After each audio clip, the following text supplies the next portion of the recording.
안녕하세요. 하루 필수 말씀 충전 하필 큐티 조종환입니다. 오늘 함께 나눌 하나님 말씀은 예레미야 11장 1절에서 17절까지 말씀입니다. 이것은 주님께서 예레미야에게 하신 말씀이다. 이 언약의 말을 듣고 유다 사람과 예루살렘 주민에게 선포하여라. 그들에게 이렇게 전하여라. 나 주 이스라엘의 하나님이 말한다. 이 언약의 말에 순종하지 않는 사람은 저주를 받을 것이다. 이 언약은 쇠를 녹이는 용광로와 같은 이집트 땅에서 너희 조상을 데리고 나올 때에 내가 그들에게 지키라고 명한 것이다. 내가 그들에게 이르기를 나에게 순종하고 내가 명하는 모든 것을 실천하면 그들은 나의 백성이 되고 나는 그들의 하나님이 되어서 내가 그들의 조상에게 젖과 꿀이 흐르는 땅을 주겠다고 맹세한 약속을 지키겠다고 하여 오늘에 이르렀다. 주님께서 이렇게 말씀하실 때에 나는 주님 참으로 그렇습니다 하고 대답하였다. 우리가 일반적으로 언약을 맺는다라고 하는 말은 상호 간의 어떤 행위가 요구됩니다. 그리고 언약 맺음이라고 하는 표현 자체가 이 언약을 자르다라고 원어에서는 이렇게 표기를 하는데, 이 언약을 맺기 위해서 반으로 갈라놓은 고기를 준비하는 것이 일반적이었기 때문에 이 언약을 자르다라고 하는 표현을 썼습니다. 언약을 체결한 양쪽의 당사자들은 그 고기 사이를 지나가면서 언약을 체결하게 되는데, 그래서 이 언약을 수행하지 않는다면 파괴한다면 반으로 잘라놓은 고기처럼 될 것이다 라고 하는 의미를 담고 있는 게 이 언약의 의미입니다. 이스라엘은 하나님과 언약을 맺었습니다. 하나님은 그들에게 이 언약을 기억하라 라고 말씀하십니다. 하나님께서 지키라고 명령하신 명령에 순종하지 않을 때 그들은 반으로 쪼개지듯이 끔찍한 결말을 맞이해야 했습니다. 하지만 순종했다면 하나님은 그 언약에 따라서 젖과 꿀이 흐르는 땅에서 하나님의 백성으로 살 수 있었습니다. 순종하면 복을, 그리고 불순종하면 저주를 받는 이 아주 단순한 계약 관계였던 거죠. 근데 이스라엘은 이 언약을 체결했고 약속의 땅을 받았음에도 불구하고 받자마자 악의 땅으로 만들어버리는 반역을 저지릅니다. 예레미야는 하나님께서 어떤 약속을 맺기 원하셨는지 잘 이해하고 있는 상태에서 지금 이 말씀을 전하고 있는 겁니다. 그런 다음에 주님께서 나에게 또 말씀하셨다. 너는 이 모든 말을 유다의 여러 성읍과 예루살렘의 거리에서 외쳐라. 너희는 이 언약의 말씀을 듣고 실천하여라. 이것은 내가 너희 조상을 이집트 땅에서 데리고 나온 날에 확실히 경고하였고 나에게 순종하라는 것을 오늘에 이르기까지 거듭거듭 경고하였기 때문이다. 그러나 그들은 듣지도 않고 귀를 기울이지도 않았다. 오히려 그들은 자기들의 악한 마음에서 나오는 고집대로 살았다. 그래서 나는 지키라고 명한 이 모든 언약의 말씀대로 그들에게 벌을 내린 것이다. 그런데도 그들은 지키지 않았다. 다시 한번 강조되는 것은 언약의 말씀이 실천되는 것입니다. 언약이 계약 당사자들의 신실함이 바탕이 되지 않으면 지속될 이유가 없는 거죠. 이 언약이 대체로 한쪽이 다른 쪽보다 높은 지위를 갖는 형식이었고, 그래서 봉신 계약의 형태로 항상 이 언약이 맺어졌기 때문에 높은 지위를 갖는 쪽에서 이 낮은 지위를 가진 자가 계약을 수행하지 않았을 때의 처벌을 내리는 것은 당연했습니다. 그럼에도 불구하고 그들은 이스라엘 사람들은 자신들의 악한 마음에서 나오는 고집대로 언약을 멋대로 수정하고 편집하고 본래의 의도를 왜곡해서 자기에게 맞는 것으로 바꾸고 말았습니다.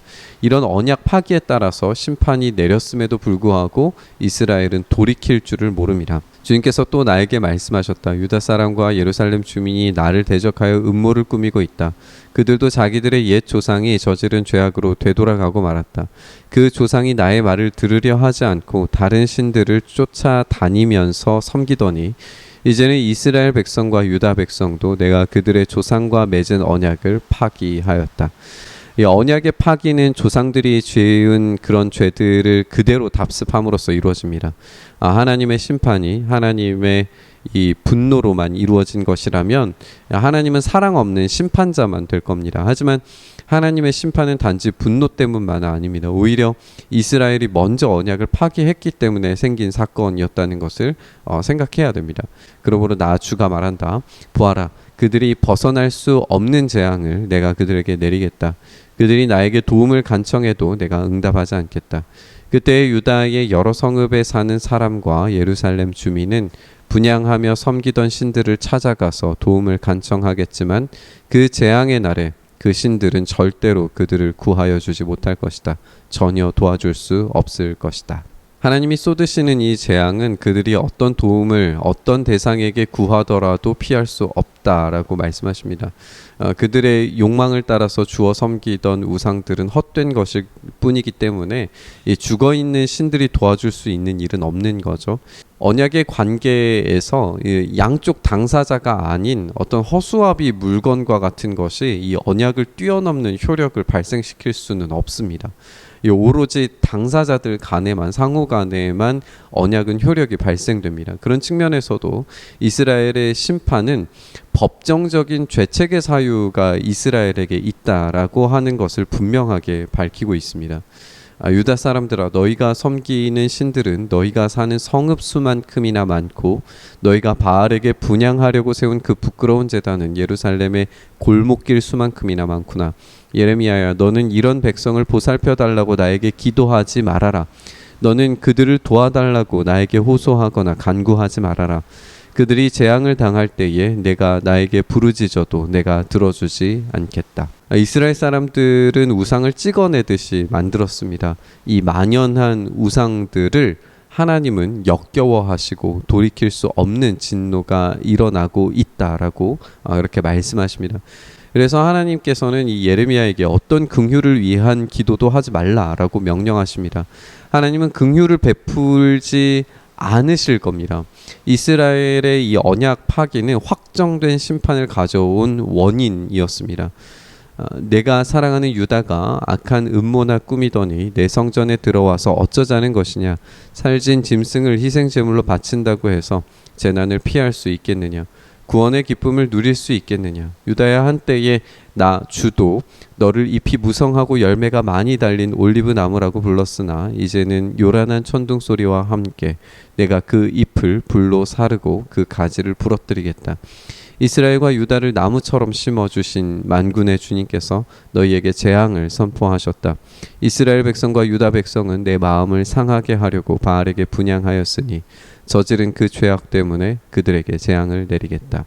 이 제사가 악한 음모와 연결되는 것을 우리가 읽게 됩니다. 하나님의 성전에서 예배 드림에도 그들의 욕구는 이 악한 음모에 가 있습니다. 하나님께서는 이 넘치는 예배보다 순종을 요구하셨습니다. 그런데 그들은 바로 그 순종을 거부했습니다.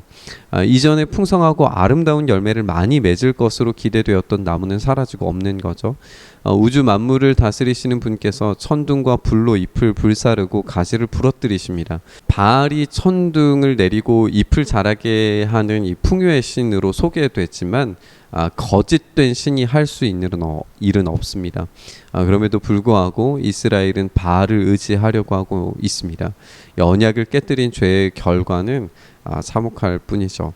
근데 우리가 이 본문에서 주의 깊게 읽게 되는 것은 내가 사랑하는 유다라고 하는 표현이 이 끔찍한 재앙의 이야기 속에 숨겨진 보석처럼 반짝이고 있다는 겁니다.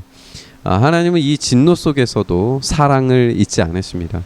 오히려 그 사랑으로 인해서 이 징계와 채찍과 파멸과 뽑혀지는 모든 과정들은 새롭고 온전한 열매 맺는 나무가 심게 되어지리라는 것을 기대하게 만듭니다. 이 언약의 특수성을 생각해 볼 때에 먼저 계약을 파기한 자가 당하는 심판은 당연한 겁니다.